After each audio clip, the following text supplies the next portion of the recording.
was that? Would you like to just glaze over that? I will. House. Yeah, that Hazel, as well. stink. What'd she do? She farted. That's my job. Oh, you're so happy about it as well. Hazel's farting over here now. That's my line. And she's smiling about it as well. It's like I love you.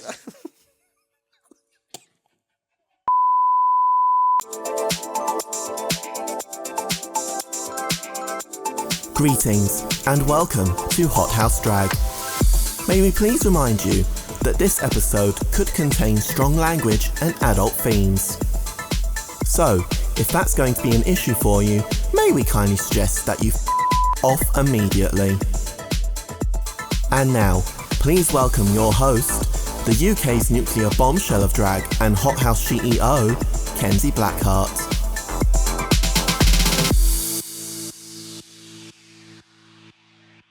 Hello and welcome to the HotCast, the official HotHaus Drag podcast.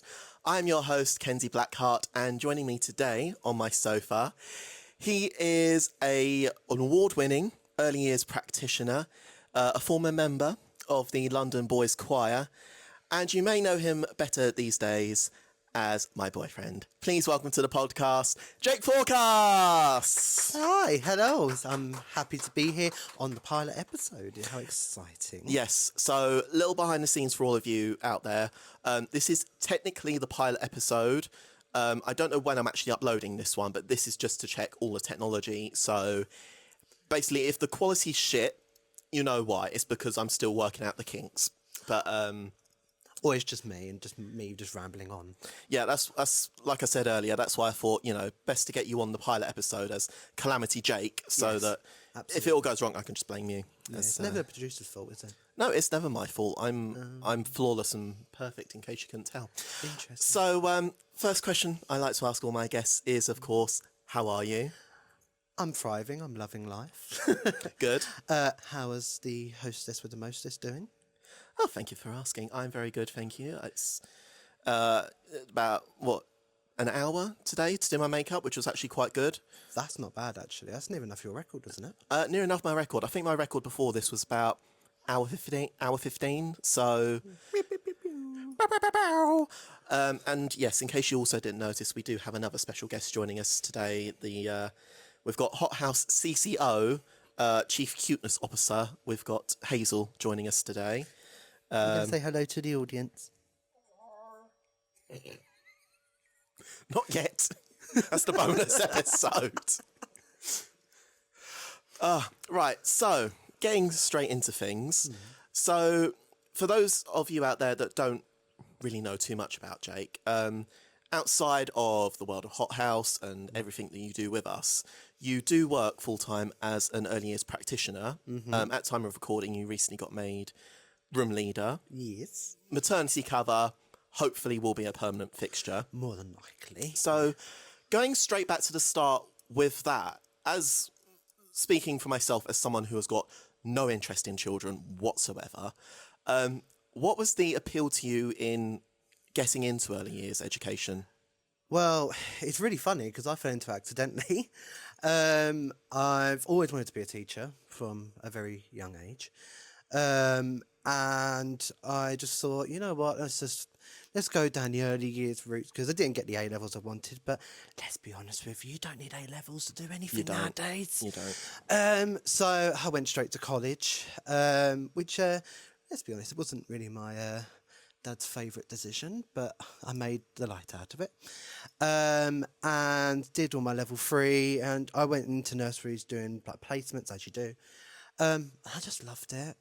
I loved working with the younger ones. They're so free-spirited and they're really on my level. And as an ADHD person, it's absolutely brilliant. Yeah. And then I went and did my degree, as you know, primary education. Shout out to Canterbury Christchurch Uni. Did my primary education degree, then went into teaching for a couple of months and just went, yeah, I don't really like this. So I went back to being a practitioner, Was there for a couple of months as a room leader, actually. Beg my pardon. And then, just went into like managerial positions at a different nursery. The one that shall not be named. The one that shall not be named. And did the whole Ofsted thing. Yes, in case you didn't know, Jake has lasted and thrived an Ofsted inspection, which God knows how I did it. I don't know anything about his world, but apparently that is a major thing. So it is a major thing. Give him a clap for that. It's basically life or death in nurseries. Let's just say that. Yeah. I don't know how I did that. I think that day we also went to a concert as well, didn't we? We did, yeah. It was oh God, who did we see? It must have been. Was it Jungle? I want to say it was someone like Jungle. I don't think it was Girls Aloud. No, Girls Aloud was like months later. Yeah, it might have been Jungle that we went to go and see. Yeah, but I remember the day before, and I think I was supposed to have annual leave, wasn't I? Yes. I was like, stop it, I can't go, this is all happening. And you were like, no, just calm down, everything's fine. And I'm just hyperventilating inside. Yeah. God knows how I got through that, and then still managed to get to the venue on the same night. I was completely fucked, wasn't I? Yeah, I mean, you did get there in time. We were halfway through an Italian meal at the time, but thankfully we ordered in advance for you. Oh, but you're a star, you're a legend. Well, it was more mum and dad than And then anything, right. In case you don't know, at home, mum and dad are just over there on the sofa. Mum and Papa Blackheart, just say hello. Hello. They have to suffer. That was a word from our sponsors. Quite literally, it's not even a joke at this point. And I took some time off a little bit. Yeah. And then back to what I love doing, really, just being with the children and just loving life now. I'm much better than where I was. It's really funny because they're going to see this now and just be like, oh no, oh well. Their loss. Exactly. So yeah. Wow. So you spoke about basically when you sort of left university, you went into actual early years education as opposed to being an early years practitioner. And you have openly said about how much, essentially, that you hated it. Let's be honest. What, in your opinion, could be done to make it better? Because I don't know much about this world, but from my understanding, there is a bit of an issue of actually getting people into education and early years and teaching. What do you think are the actual problems that need to be addressed in order to tackle this? I think there's a lot of issues at the moment, and I think I would go back into teaching if these things were in place. But at the moment, workload is just too much. Teachers are suffering too much. I mean, I remember when I was doing my teaching, I was doing literally 6 a.m. to 11 p.m. every single day. That was including weekends. That was including half terms. And I really hate it when people say, oh, you only work 8:30 till 3 and then you go home. No, it's not. No, you don't. No, it's not. No, you don't. You do not realise the amount of pressure that teachers go into. They are absolute heroes in the industry, as well as teaching assistants, may I just add. Give them a round of applause. I would not do anything about my TA. She was fantastic. TAs as well need to be paid more, as well as teachers. Shout out. And it was just a continuous workload. There's a load of children, particularly at the moment, a lot of special educational needs, and there's not enough support for them, which I feel that needs to be a bit more. Look at me being very vocal. Oops. You got a platform, you And might as well. So, I think more pay for teachers, more support for teachers. And I think it's just a stress at the moment that teacher retention is just like in the gutter. So I think, it's just making sure that teachers are paid fairly, workers paid fairly, and just making sure that, teachers actually have a life. Because I feel like some teachers don't have a life, and we try to balance that. Which is, let's be honest, probably where the whole thing of when you're a child, you just think that your teacher literally sleeps at school, which, to be fair, is probably not too far from the truth, really. Unfortunately, yeah. as well as like it's not just teachers as well, it's head teachers, all that lot as well. They need the more support as well. So government, if you are listening, make sure you pay your teachers, make sure they get the right support. Thank you very much. Yeah, Mic Keir drop. Starmer's one of my free listeners out there at the moment. So You and your 8 listeners. yes. Sorry. So yeah, I mean, so from going into obviously teaching into being a practitioner, what would you say that some of your favourite things about that role are? Oh, you got me on the spot. I think for me, It's almost like that's the whole point of an interview. no way at all. I think for me, it's about the children learning every day and building those relationships. I think for me, that's the most positive thing. I mean, you've seen me in an environment, you're very much like, if we swapped careers, you'd be like, I don't know how you do your job. And truth be told, I don't know how I do yours. Yeah, I mean, I say it on the daily, I would hate your job. I'm not going to lie, I would absolutely hate your job. But I think for me, I just enjoy like being with the children, focusing on their activities. I very much get down to their level. You've seen what I'm like with children. Yeah. And it's like a completely different switch, isn't it? Yeah, which, again, I think is, you kind of need to have to do that job. And to be fair, it's the same with me. Again, I don't have that much contact with children, but obviously doing what I do, you do have contact with children, such as like prides and stuff like that. And it is a switch, which I don't think a lot of people do understand, especially from my side of work. They think that we're going to go to prides and we're going to see a children and we're going to start telling like knob jokes, but we do know how to behave around younger people and actually support and be a role model for diversity. Yeah, and fun fact, one of the children that was in my nursery at the time actually came to Essex Pride and actually saw you and actually spoke about it. Didn't obviously speak about how you was my boyfriend and everything, because that's a whole kettle of fish. But yeah, it was just exciting to see that as well. I think the most important thing is partnerships with parents. I think that's really key. And really getting to know the family as well. I think that's what I kind of thrive in. And I think for me, it's about making sure that, and that's why I'm a room leader now, it's about supporting the practitioners as well. It's about making sure that, you know, we're there for the children, and if you're not there for the children, then no offence, why are you here?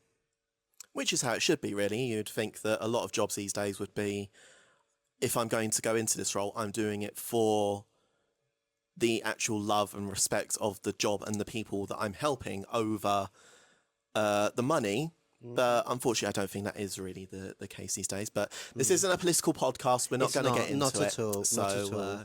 It's going to be more fun than me talking about education later, I believe. Well, let's get into something more fun. And as I mentioned earlier, you are a former member of the London Boys Choir. What was the appeal into getting into that in the first place? Was it just... It's really interesting. It was when I was a young boy. I used to be able to sing really well. I'm talking like a child now as well. We now have Jonathan Ross joining us. Really well. Apparently, I don't sing very well now. Depending. Singing is like any other muscle or fitness sport, though. If the more you use it, the more you keep it, and if you don't, you lose it. So. And there was this teacher, I just loved her so much. Shout out to Hayley. I don't think she will be listening because she lives in Australia now. But she saw the real potential in me and invited these people along to come and do a singing session. And it's in... I think it was a couple of months later, they asked me to join the choir, which I did. It was only for a short while. It was only for like 6 months. Never even knew I could sing opera, but apparently I could. And I did really enjoy it. But I think as a child, you have impulse decisions, which, let's be honest, I do now still. Very much so. Yeah. And I chose... child golf instead of singing because it was just a bit too much. They wanted me to do 7 days a week, and I was like, I'm only a little baby. Sorry, did you say child golf? Yeah, crazy golf. That's what I meant.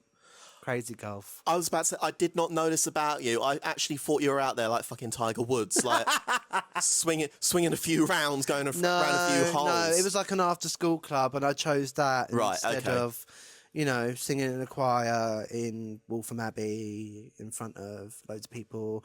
Which, to be fair, nowadays I kind of look at the TV and like when you see like the royal family or whatever, I'm like, that could have been me. But I chose stupid decisions, and which, to be fair, I'm very grateful that I did do it because it did train my voice very well. Yeah. And my love for singing hasn't gone. I mean, I've sung at HotHaus. Haven't sung for a while yet, but because you're so busy now, and we're so highly in demand. What can I say? you are very high in demand at the moment. So yeah, that's what kind of. Oh, I love this. It's like a therapy dog, isn't it? Therapy couch now. Yeah. Hazel, apparently you're going to be coming to every single HotCast show. Yeah? No, okay. But yeah, that's how it kind of panned out.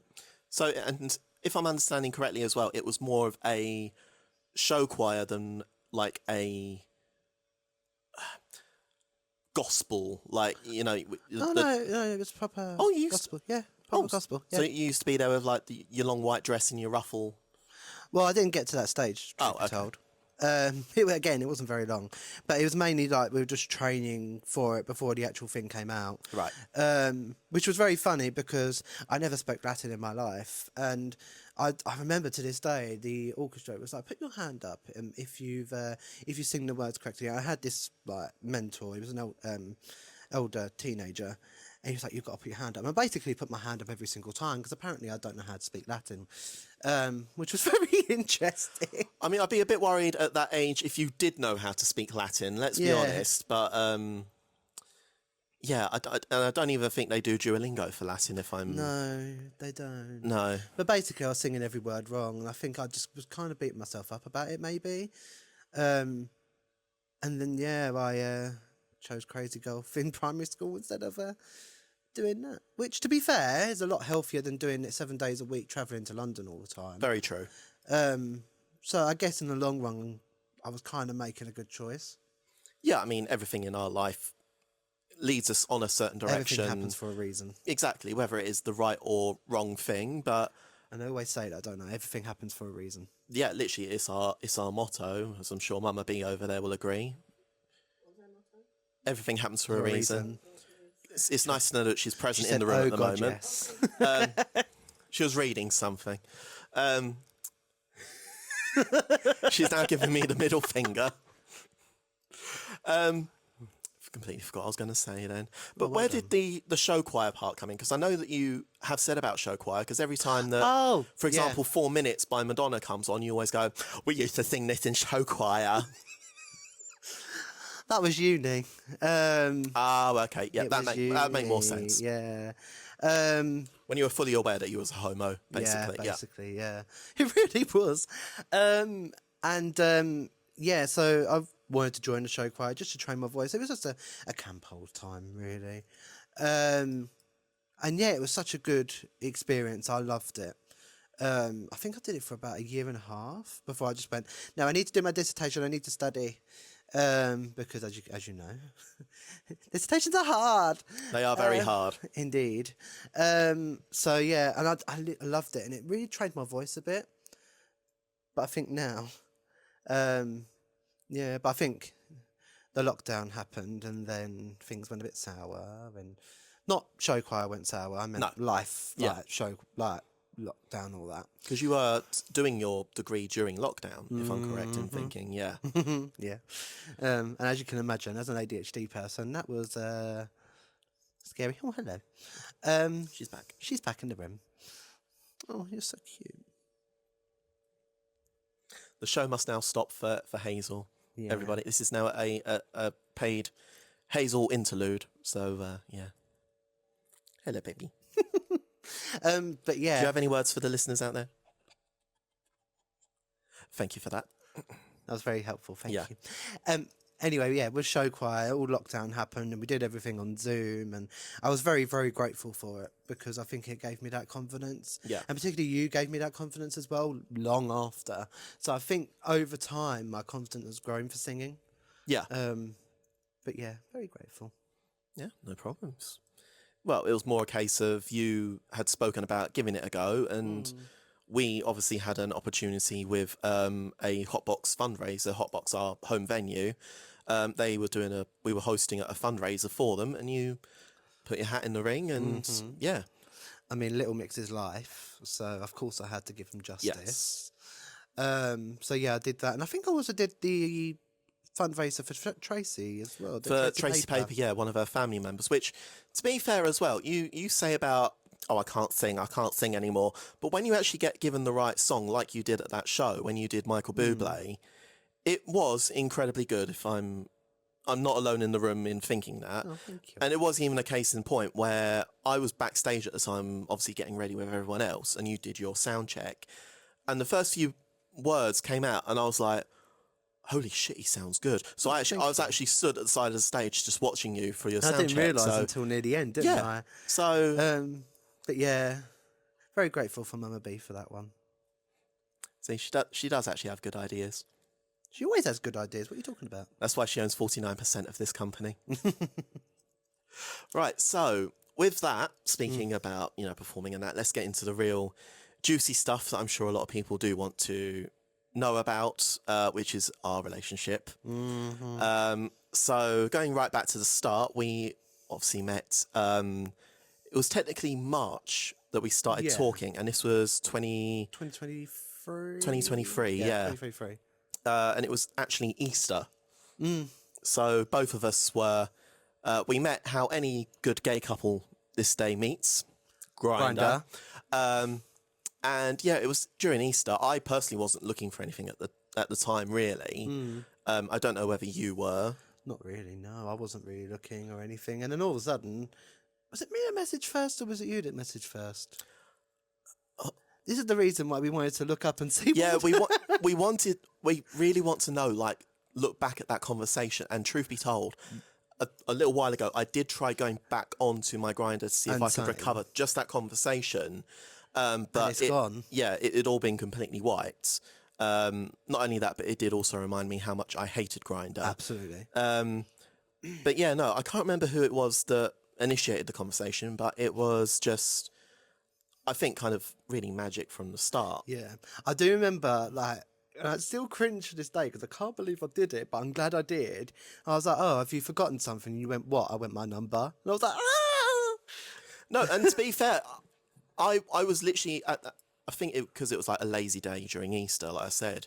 I was just about to go and shower, so I think I said, "Oh, I'm stepping away from my phone now. I'm going to shower," and I was about to. I think I'd gone into the bathroom, come back to my phone, and I was like, "Oh shit, I should actually probably send him my number," and you had already done it, so I was like, "Okay, that's life." Okay, and it just kind of popped ever since, didn't it? Really, and I think with both of us, it was kind of the green flags that we never knew we needed. Yeah. That's the best way I can describe it, because I remember asking you what your green flags are, and you were like, what? And then you asked the same for me, and I was like, oh, I actually don't know. Yeah. But this is what I kind of expect. And then we just kind of hit it off from there, and I think that's the beauty of it. I think the fact is that we would just remain so positive throughout. And I think it wasn't until, like when obviously we first actually met, and obviously we had like pictures, like and just you wanted to hear my voice for the first time. That was cute. Yeah, that was cute. I don't know what it was, but I think at that time, hearing someone's voice before actually meeting them kind of helped put me at ease. I don't know what it was about it, but yeah. But I do know the reason why. It's because of Tony and Ryan. Well, I mean, they did play a part in it. That I did ask you what you sounded like, and you sent me a voice note. Yeah. And you sent that to me, and I thought, hang on, is this Alan Carr? Am I being catfished? Don't get me started with my Alan Carr impersonations. That's just you in normally, babe. Welcome to Picture Slam. There it is. Yeah, and then you said, oh, can you send me one back? And I was like, actually, Hold on a minute. If you do want to hear what I sound like, I recently just did this podcast called Tony and Ryan. So basically, shout out to all the tarpers, by the way, who are watching this. You better be. You better be. We should actually put this in the tarper community group. Oh, babe, I'm posting this everywhere. Oh, fantastic. Yeah. I need the publicity. Yeah. But yeah, shout out to Tony and Ryan, who actually helped us with our relationship technically. Yeah. And then the rest is history. We went on our first date. And Which even from the off, there were a lot of signs. absolutely. And part of that is the reason I'm wearing the outfit that I'm wearing today, the green and yellow, is because that's basically always been our thing. And it's always been one of those sort of weird, freaky things that's just followed us right from the start. It really has. Like from the moment of our first date to even now. Yeah. Like we've sweet it, and I'm like, babe. Yellow and green. You know, yeah. But yeah, it was even a case of, so for our first date, one of the things we did was crazy golf, going full circle. Oh, hang on. Could you not wind up the dog, please? I'm not gonna lie. I thought Papa Blackheart was falling asleep. Then makes a change that he's not for once. I was like, he's nodding off now. Otherwise, we'll be getting that as behind the scenes footage.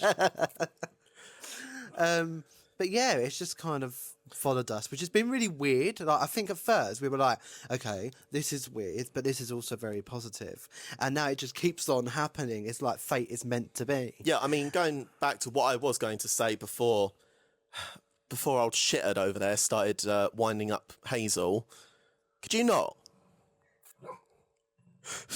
My poor baby. Go on, tell the viewers what's going on. What's he doing? Okay, never mind. He just jumped. Hazel's just jumped up to Papa B. There we go. Cute. So yeah, during our first date, one of the things we did was like indoor crazy golf. This place called Mr. Mulligan's, and those in Basildon know what I'm talking about. And I think that it was you who paid for both of us to have like special golf balls as such. Yeah, I think they asked us, and we were like, yeah, and then Yeah, they just because it was a balls, Pokeball, and you went for the Master Ball. And despite that, so they said, well, if you're getting these, then at the end there's like a bit where you shoot your ball and you don't actually get it back. So these two are for use at the end. And we didn't get a choice in colour. It just naturally came to The us. woman gave us a green and yellow ball. Yeah, it's just crazy. It's just little things like that constantly happened. So, yeah, it's been a little bit, I don't know. I think there's been some divine intervention, which, I mean, I've already said that I did manifest you into my life. The universe didn't give me everything that I wanted, mainly being taller than me, but, and blue eyes, but they did pretty well, I will say. I'm glad. So, yeah, while we're on this soppy train, when was the first moment you knew you loved me? Oh, well, I think for me... Tell me how much you love me. Tell me how much. I think for me, it was... I think it's both of our moments. I think you said it as well. Was when we had... I don't know if I'm allowed to say the name. Oh, you can talk about it, yeah. Oh, good. Poptasia. When... I think it was my third date with you, wasn't it? Was it the second or third? Technically, I think it might have actually been the second. Yeah, no, it was, yeah. Second date. Yeah. And talk about, going in head first. Yeah, throwing you into the deep end. Not only meeting the family, but also meeting the drag family as well. It was like, hello.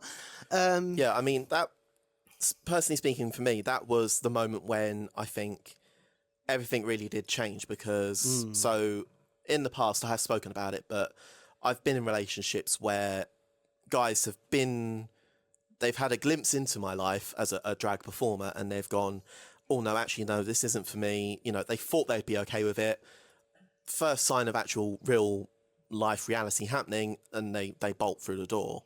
But with you not only came into my life during quite a tumultuous time with getting that whole festival planned and sorted, you just came into it and literally it was... I was like, okay.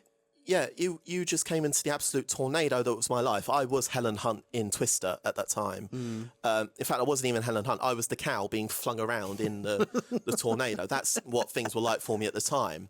But you just came into it and you were like, okay. Yeah. I'm here to help. I'm here to support. Yeah. I'm here to enjoy it. And I always get this wrong. So you need to correct me on this, please. Okay. I can't remember if it was Cheryl or if it was Estella that did We Found Love. I think it was Estella. It was Cheryl. It was Cheryl. Okay, So Cheryl, you're also to blame. you are also to blame. Sorry, Shezza.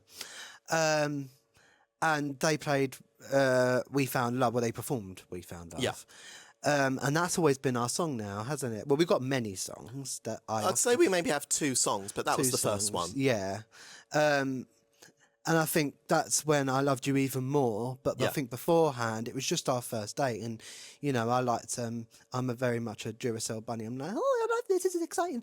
But I think when I first met you, I was like, oh my God. Like, this is the one. I don't need to, like, even question it. I can tell. Yeah. Because you were so invested. You're so in tune. I'm so sorry. She's just gone behind the sofa. Hazel, get out of the sofa, please. Hazel! Oh, there she is. There's the baby. We always said that this episode was going to be chaotic, and oh no, it's the bonus episode we're filming today that's going to be the chaotic one. So, stay tuned for that one. But yeah, I just instantly fell in love because we were just like, you were so invested in me. You was like, you had the time for me. You literally were asking questions. It wasn't a case of like we're just staring at our phone, and it wasn't any awkwardness at all. I don't think. No, it was just so natural, and we clicked, and it was just like, yeah, it was just I love this person very much. And I think when it came to Poptasia, and I always say that Kenzie's a different persona, but it's also you as well. Like Kenzie and your government persona, it's all tied into one. Yeah. And I always like, and I love them both equally as much. And I think, you know, it's blossomed since then, and like, yeah, it's just amazing. So before like Poptasia and obviously being exposed to Me and My World, had you had much exposure to drag at all, or? If I'm honest, no. No. I did a show. Well, I did a show. No, I did not. You did shows before us? No, I did not. How rude. I did not. I watched a show, however. Okay. Of this drag performance. I think it was in Lewisham. And I just loved it. I just fell in love with it. But I never really went to many drag shows. I think there were some in uni, and anyone who lives in Canterbury knows, Tokyo Tea Rooms on a Tuesday, the LGBTQ plus night. Shout out. So, yeah, they did a lot of drag nights there. But then I was always on placement, so I'd never really be able to go because, you know, teacher life. Had you watched Drag Race? I watched Drag Race very late. Right. I watched it around it again. I think it was the second lockdown. I think. Right. It was the January 22 lockdown, and I said I was like so afraid of COVID, and I caught COVID 3 times in that year. And I watched it the whole thing through lockdown. Because, you know, what else are you supposed to do, like, when you're COVID and self-isolating? Exactly. So, yeah, I pretty much watched... I think at that time it was just season 1 of UK, isn't it? Yeah, I think season 2 would have just been in work, because then that was the lockdown season. And now we have season 7 with a HotHaus person. We do indeed. Which is exciting. Whether our episode would have been filmed by the time this comes out, I don't know. It's all very much in the air at the moment. Shout out to Night on Bella. And shout out to Phil Collins in the air tonight. So, yes. So yeah, that's when I kind of watched Drag Race, and then Netflix was a saver in lockdown because then I watched all of the Drag Race USA's and all of the All Stars, and then the celebrity one as well. And now you just can't get rid of Drag Race, no, because it's here, there, and everywhere. Which I mean, I know people go on a lot about. You know, how overexposed Drag Race almost is today. But at the same time, it's kind of good to see in the sense that, you know, there's like, 15 channels dedicated to like golf. Drag Race is basically just our golf. And there was a time when we were lucky to even have one TV show to do with drag. So to have it be global, worldwide, and this big of a thing, you do have to give props to not just the drag race team, but also society in general, really, for actually being open to it for a change. Yeah, and like I think if it wasn't for Drag Race UK season 1 and Michelle Visage who pushed and pushed and pushed, Yeah. I think we wouldn't have had the culture that we have today. No. I think Still not perfect, mind you. We are filming this during, what did we just have? The fucking Tommy Robinson. Let's not speak too much about it. See, otherwise we get even cancelled. Hazel's Even been set off doing then. it. But let's not talk too much. No, We might get again, not a political cancelled and podcast, but censored and... Tommy Robinson, that's for you. Sorry. Yeah, we don't talk about that person. No. And And Katie Hopkins as well. Nigel Farage.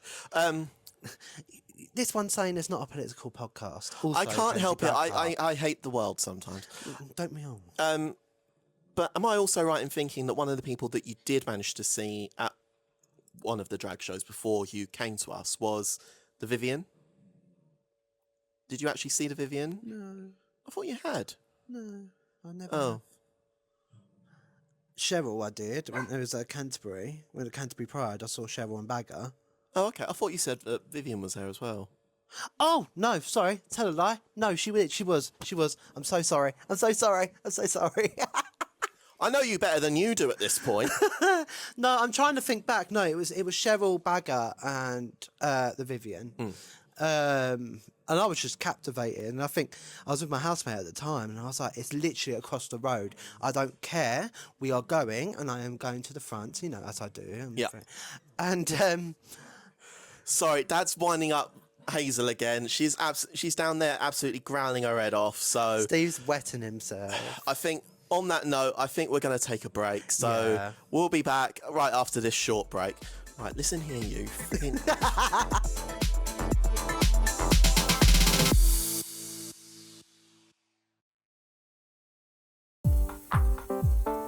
Are you looking to get even more Hot House goodness into your life?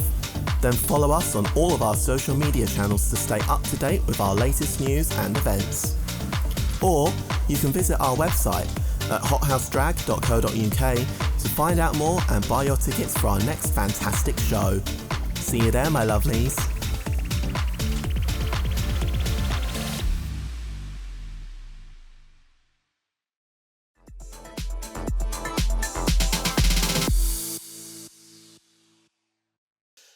Hello and welcome back to the HotCast. I am still joined with the one and only Jake Forecast, aka Mr. Blackheart. Yes. So, it has now come time for a few different segments in our episode, and we are going to be starting off with audience questions. Ooh.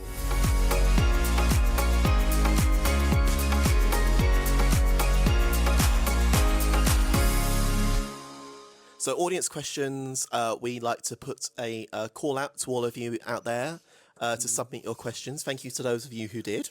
Honestly, I'm so excited for this. I've never, ever had this. I'm just like, ooh, what's the people got to say? Quick side note, Jake did say earlier that this is going to be his first non-professional podcast. To which I said, okay, well, fuck my drag. And he meant it in the sense of, no, in the sense I'm not going to be solely talking about child education. I was like, no, I know what you mean, babe. Yeah. I Just didn't read me mean for it filth, like why that. don't you?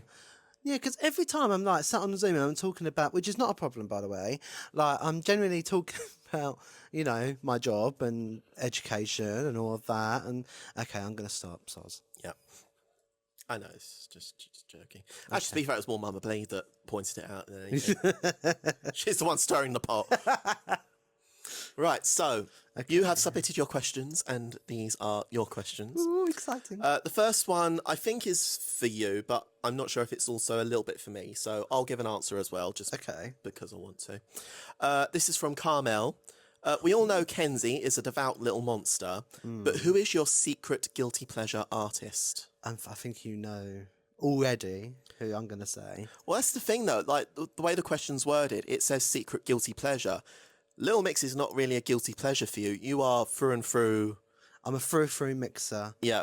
Likewise with me and Gaga. It's not really a guilty pleasure, but we'll glaze over it. See, I think for me, And you know me with music, I'm very versatile with music. Yeah. I think if it wasn't for my mum and dad, who were very cultured in music, I don't think I would have had the wider Scope. Yeah, the wider scope. The ability to be polyamorous, I think the Yeah. youth say. Yes. I don't know why I'm saying it like that. He's being whimsical. Yes. Guilty pleasure. I think for me, we very much like Cupcake, Yes. particularly the TikToks. So I would say that's my kind of guilty pleasure, and I think some people wouldn't expect that of me. Yeah, I mean, that was going to kind of be along the lines of my answer, isn't it? One of my sort of, I don't know, guilty pleasures for me is I do like some sort of dancehall and Afrobeat stuff. And it's not a guilty pleasure for me in the sense of it's an embarrassing style of music in any sense, because it's not. It is great music. But I think the guilty pleasure part for me comes in the sense that I'm a white boy listening to That music, yeah. listening to music created by people of colour. And I know that a lot of, people say, well, as long as you're not appropriating it, you can still enjoy it and Absolutely, yeah. respect it, which I do. I'm not out there performing, like Pon Me by Sensei on stage. Yeah. As much as I would love to, it's not my type, it's not my song to do. I think you'd get cancelled if you Yeah. did that. But I mean, that sort of music I would maybe describe as a guilty pleasure in that sense. Yeah, I think that's quite a difficult question. If you was to ask my favourite artist, I would have generally said Little Mix. Yeah. But I think guilty pleasure wise, that's a really hard question. I'm really sorry. I keep on hitting the mic. I am so sorry, audience. It's going to be fun for me editing it. Yes. I mean, again, I don't know if it helps with you thinking of someone, but for me, if I did have to choose like a guilty pleasure artist, I would actually maybe say Robbie Williams. Really? Yeah, I like a lot of his music. Wow, okay, that's not the answer I was kind of expecting. Yeah, and also part of my gay awakening, if I'm honest, when I was a child. Okay. Yeah. The Rock DJ video, if you know, you know. Oh, yeah. Thank you. Yeah. It was at that moment he knew. He fucked up. Sorry. He was fucked up. He was fucked up. Aren't we both? Yeah. But yeah, I think I kind of have to say Cupcake on that one, but I'm going to have a real think about that one. He'll get back to you, listener. I'll get back to you, listener. Yeah. I'll get back to you, Carmel. It'll probably be about 3 days later. But 3 working days next year. yeah. Our next question comes from Anonymous. Oh. Is there anything that surprised you when you first became the partner of a drag queen? Oh, I like that anonymous answer. Anonymous person. Thank you. I think what really surprises me, and I think I'm not saying all audiences, because some audiences really understand and are really, the ones who are the favourites, Yeah. who love HotHaus, you know who you are. We love you. But I think some people don't tend to realise what actually goes into a drag show. I think I've seen, how you get a show together as a producer, an award-winning producer. Thank you, darling. And it's how things put together, the rehearsals, if you're doing a group number. It's about making sure that collecting things on time. Yeah. It's about making sure that everything goes right on the night. Shout out to Amber, who is the stage manager of HotHaus. You are amazing. Absolutely. We love Really, you. I do describe a lot of what I do as basically just herding cats. Basically, yeah. That is basically my job description. And I think as well, if it wasn't for you and Mama B, I think you wouldn't be award-winning producers and award-winning drag company, because nobody realises the backgrounds of what it takes to produce a drag show. And when there are venues which are really struggling because of drag artists not getting tickets or anything like that, it's so upsetting to see, because when you first see it, like Poptasia, the amount of, obviously I never saw it at that point, but I could tell the amount of effort and passion that you put into that. Look at me getting really with it, but I think that's what made me love you more, because of the passion that you had with that as well. But yeah, I think people just need to understand that, as well as drag being an art, and as well as drag being a fun journey as such, and leaving your troubles at the door, I think it's the fact of also the amount of work that it takes for a drag artist to produce a show to make sure that the audiences get the best experience possible. That's the best way I can describe it. No, that's fair. Our next question comes from Jessica. What is Mr. Forecast's biggest drag pet peeve? Oh!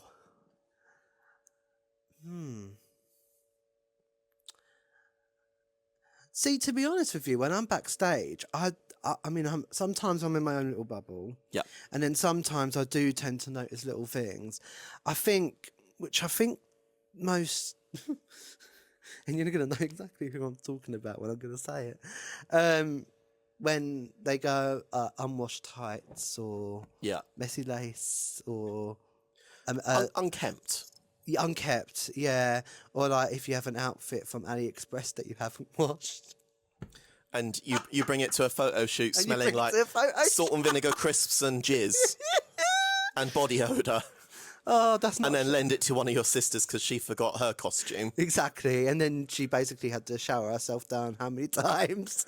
Oh, the amount of times she had to absolutely douse herself in perfume. Oh, that was so happy that day.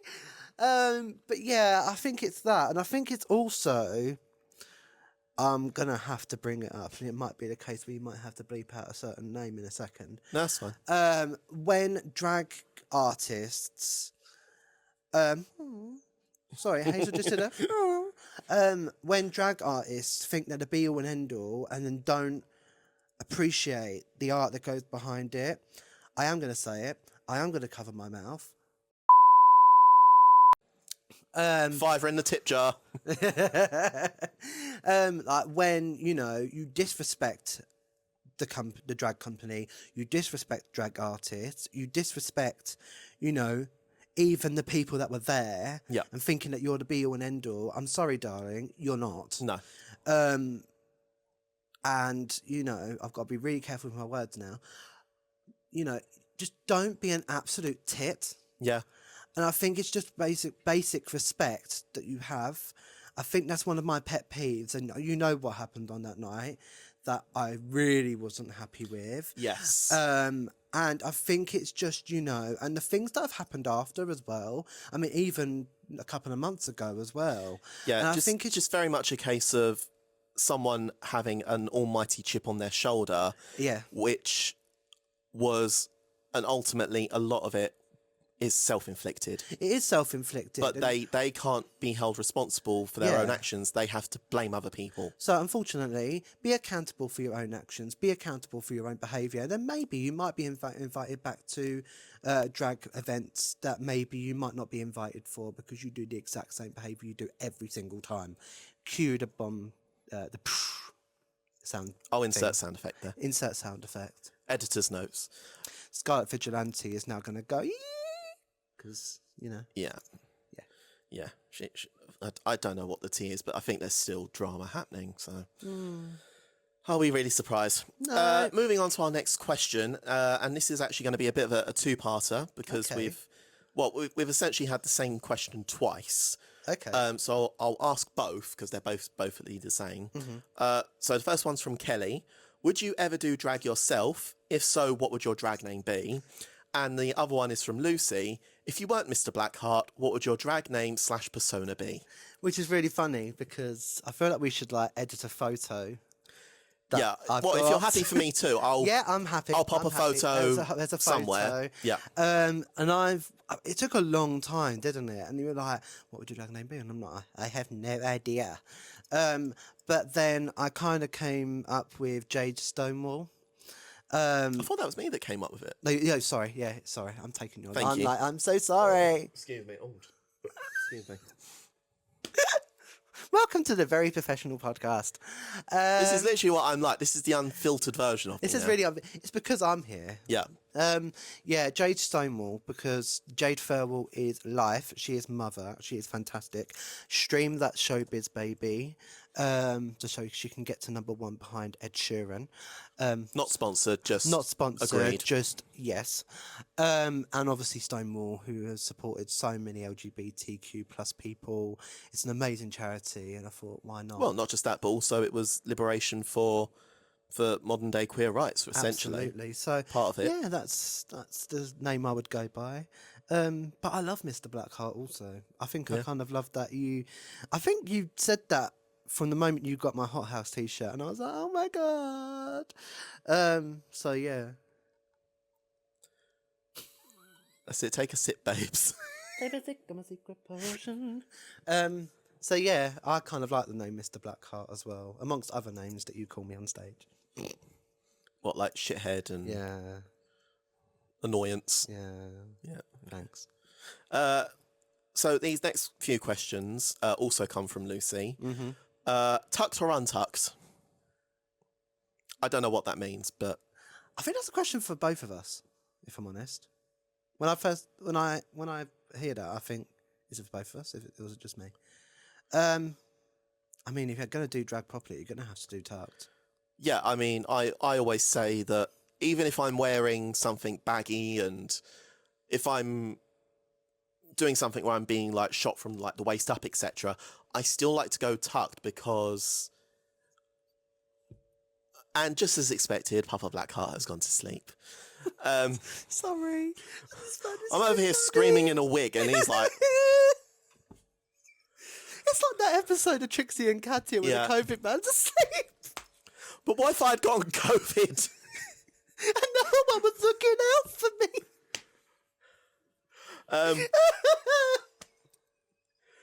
So yeah, just bringing us back on track. You can see the photos later. Yeah, I mean, whenever I'm doing anything in drag, I always like to be tucked because otherwise, even you're never going to actually really see anything of mine. But being untucked in drag, I feel like I might as well just have my dick swing into the world. Yeah. Yeah. Literally. So Yeah, I would say tucked, because if you're going to do something, do it properly. yeah, but at the same time, I always say I love doing drag. I love taking it off even more. So yeah. Also, another question from Lucy. We love Lucy. When did you know Kenzie/Matt was the one? I think we kind of answered that already. Yeah, I think we kind of answered that one already, really. Yeah. And the final question from Lucy. When you get engaged/married, will you be having a drag-style wedding? I mean, you mentioned this on another podcast, didn't you? And I think Yeah. I am going to say this as well. There's a lot of people, which when you're in the public eye, well, I say public eye, In the sense that I have my own Wikipedia page, but no one knows who the fuck I am. basically. Yeah. Okay. It's all right. Hazel's just now doing some feng shui.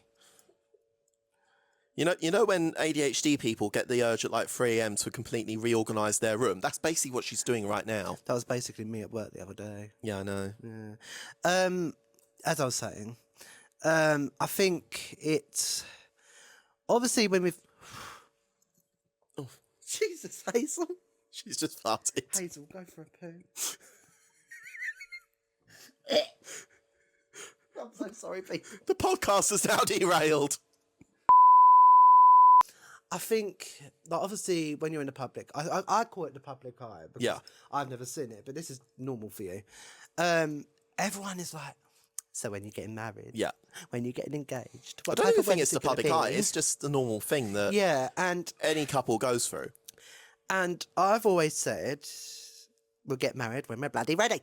Yeah. To quote Perry Edwards, because it's you already set a ground rule, and Yeah. it was be together for 2 years, and then even live together. And I think you said it to me, and then when I heard it, I was like, no, that makes sense, because Yeah.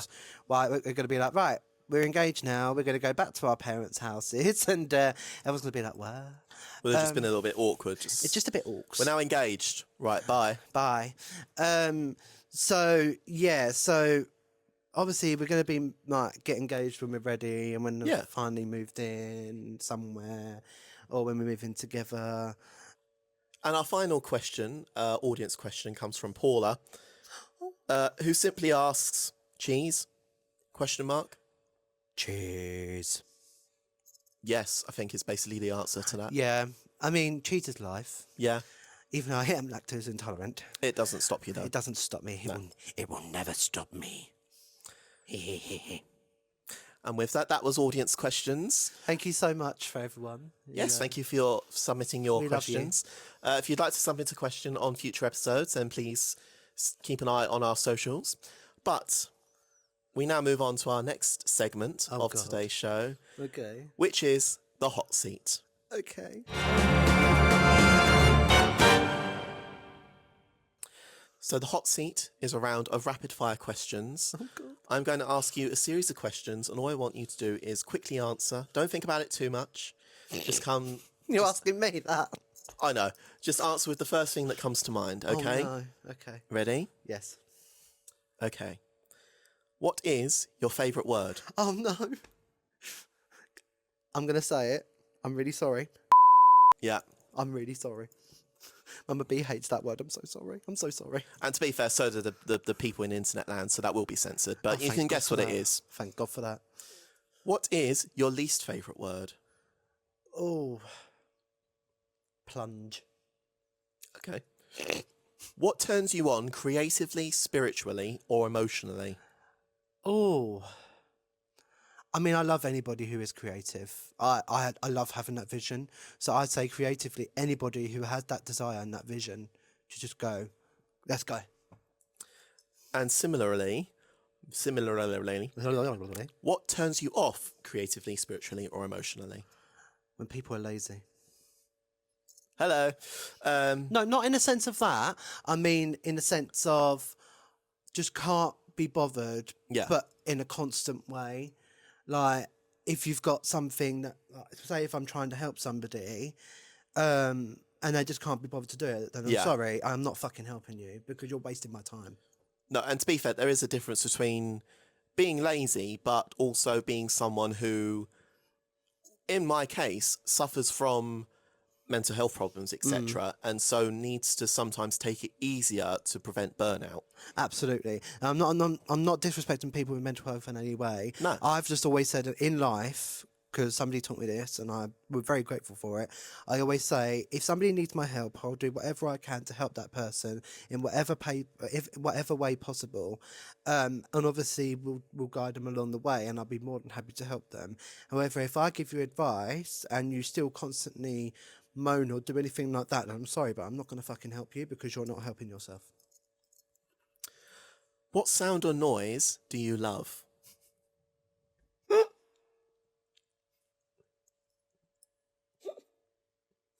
Oh no. I just love a meme. I love a meme. Yeah.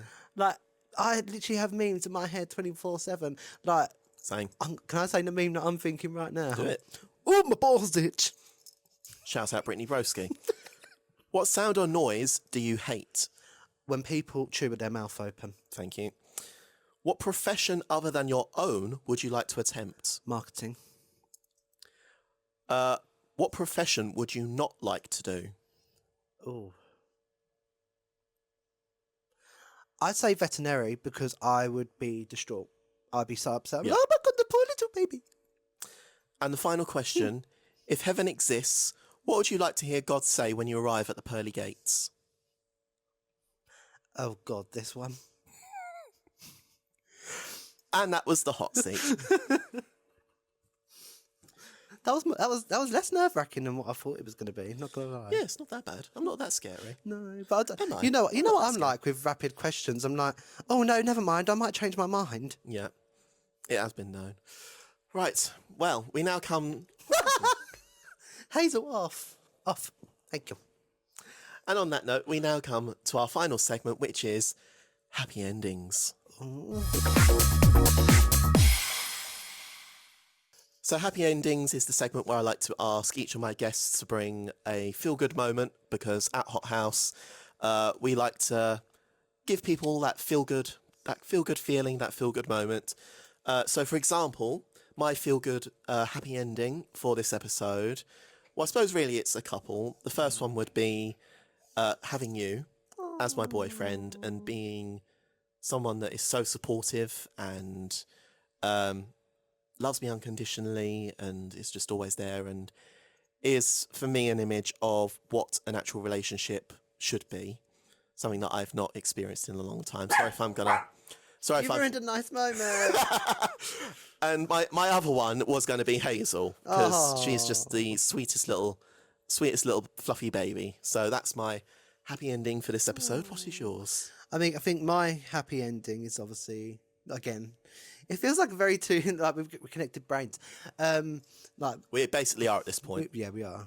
I think definitely with you, because you're so patient with me. You know, you love me unconditionally.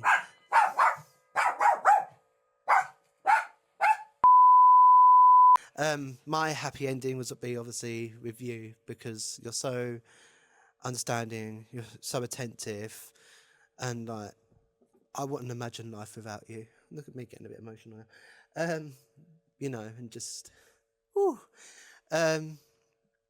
Yeah, it's just making sure that you know you love me unconditionally, and yeah, I wouldn't imagine life without you now. Cause Really, to quote our mother, Jade Furwell, I love you unconditionally even though you give me a headache. yes, you listen to the I song. knew he would love that. I knew he would love that. Yes. Oh, I just said I love Headache by Jade because it literally summarises me as a person, and it really does. And again, my little baby Hazel, who I don't think she even knows she's now a part of HotHaus. But No. She's just happy to be here, I yeah, think. imagine if she actually came to a HotHaus show and was just loving life and just like. Yeah, but the being a problem part is that none of us would get any work done, especially me and Amber. No. You could literally be used as like a Lion King number. The circle of life. She's a dog, not a tiger or a lion. No, but like she has a moment. Surely the better one would be Wizard of Oz. And on that note, you have been watching / listening to the HotCast, the official HotHaus Drag podcast. Thank you again for listening / watching, and we shall see you when we have our next episode. Join us next week when Anna Kendrick will be talking about her new film. Until then, goodbye. Bye-bye. The HotCast is a HotHaus Drag UK production, hosted, produced and edited by Kenz Blackheart. For more information, visit hothausdrag.co.uk or search for HotHaus Drag UK on your chosen social media site. Thank you for listening.